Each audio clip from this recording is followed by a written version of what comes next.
Well, hello everyone, thank you for watching, appreciate your time. Don't forget to subscribe. Back with the Seneca wheel again. This time this is the wheel that was damaged, so we did the best we could. Alright.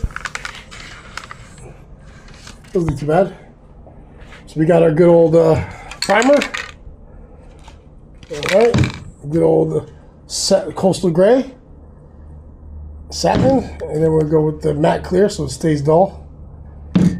According to Rust-Oleum, they want the clear within the same hour as your paint. So we'll do everything a few minutes apart. All right. I'll start with the first coat, and then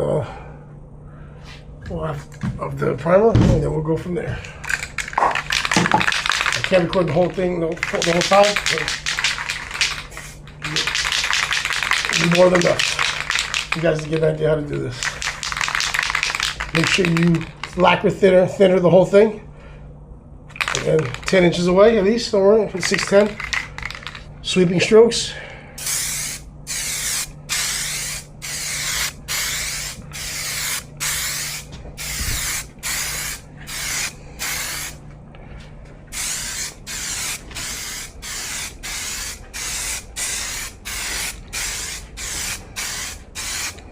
You just want coverage. The first two coats are not very light, but light. You want just coverage.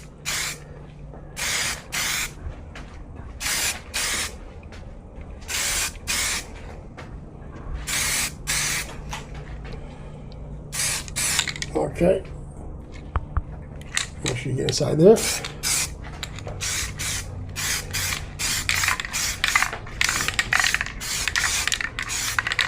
And we'll do. Looks about covered. We'll go one more round on the low area.